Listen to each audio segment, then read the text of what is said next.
Hello.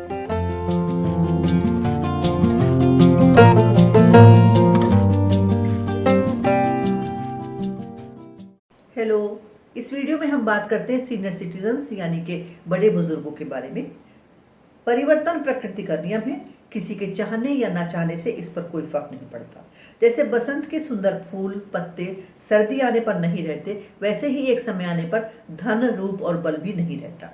60-65 की उम्र तक आते आते सब कमजोर पड़ जाते हैं और अपनी जरूरत के लिए औरों पर निर्भर हो जाते हैं। जिनको बड़ा किया, सर्द गर्म से बचाया, उनके होते हुए भी कई बार मुसीबतों से लड़ना पड़ता है, क्योंकि इस समय जॉइंट फैमिली ऑलमोस्ट खत्म हो रही है। ऐसे में सीनियर्स अपने आप को अकेला महसूस करते हैं। शहरों में ये समस्या बहुत अधिक है।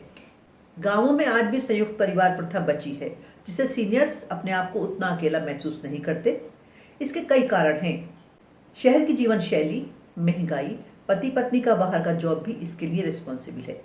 एक सीनियर को या बड़े व्यक्ति को या बड़ी एज वाले व्यक्ति को अपने सारे काम खुद करने पड़ते हैं और छोटे बच्चों को देखने की जिम्मेदारी भी कभी कभी उन पर आ जाती है।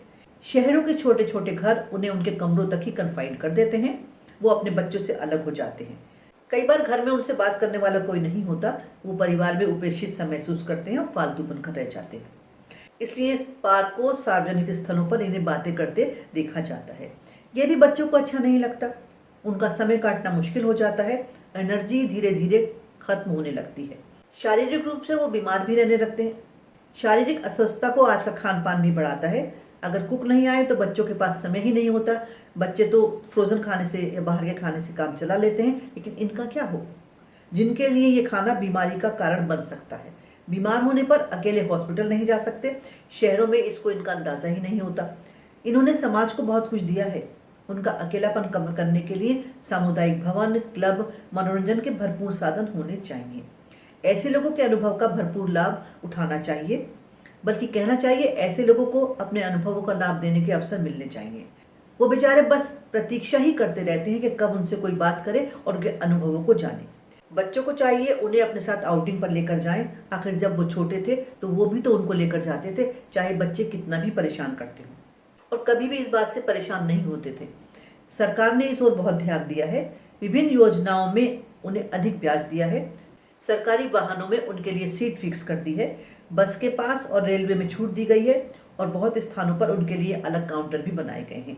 इसके अलावा वृद्धावस्था पेंशन की व्यवस्था भी सरकार ने की है। ये बात तो हो गई सीनियर्स के लिए। अब थोड़ी जो हमारी करंट जनरेशन है उसकी प्रॉब्लम्स की तरफ भी हम बात करते हैं।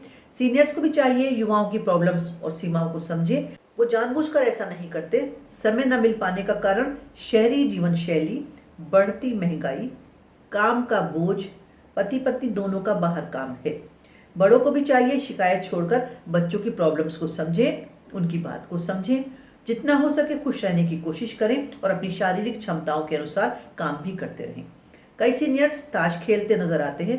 थोड़ा बहुत तो ठीक है, लेकिन बेकार में समय बर्बाद करने की बजाय थोड़ा बहुत नॉलेज दूसरों को दे सकते हैं, पेड़ पौधे लगा सकते हैं, सामाजिक कार्यों में व्यस्त रह सकते हैं। बच्चों के सामने दो पीढ़ियां होती हैं। एक वो पीढ़ी जो छोटी है और जिसे सुरक्षित भविष्य देना है, और दूसरी उनके माता पिता, जिनका ध्यान भी उन्हें रखना है। नई पीढ़ी के भविष्य के लिए बहुत मनी की जरूरत होती है, जिसके लिए वो हर वक्त लगे रहते हैं। लेकिन उसके बाद भी बच्चों को चाहिए कि अपने बड़ों के लिए थोड़ा सा समय निकालें, लेकिन जब वो नहीं रहेंगे तो केवल याद बनकर रह जाएंगे। उनका हर संभव ध्यान रखने का प्रयास करें। जो मैं चारों तरफ देखती हूँ, ये मेरा छोटा सा एक अनुभव था जो वीडियो के माध्यम से मैंने आपके साथ शेयर किया है। हमारे सबके माता पिता होते हैं और हमारे सबके बच्चे भी होते हैं। हमें बैलेंस बनाकर रखना चाहिए। Thank you.